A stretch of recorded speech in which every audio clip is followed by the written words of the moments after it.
अस्सलामुअलैकुम दोस्तों, आप देख रहे हैं माइकिस्तान पाकिस्तान। मैं हूँ मोहम्मद ज़ैफा। आज मैं आपको एक नज़म सुनाऊंगा। नज़म का नाम है प्यारा पाकिस्तान। जिस पर अपनी जान कुर्बान वो है प्यारा पाकिस्तान। स्टाइल इसका नशा, इसकी सारी चीजें प्यारी जगह दिया रेगिस्तान। अपनी मेहनत से खेतों में फसलें खूब उगाए किसान। खैबर पख्तूनख्वा और पंजाब से सिंध बलोचिस्तान, हम सब पाकिस्तानी भाई बनबूत अपनी पहचान। दोस्तों, इस नज़म के शायर का नाम है आरफ खोरी।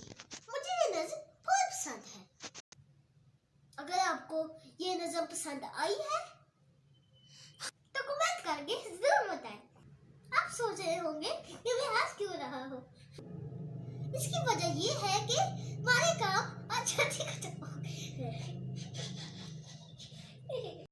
अब मुझसे और बातें नहीं हो रही, मुझे इजाजत है।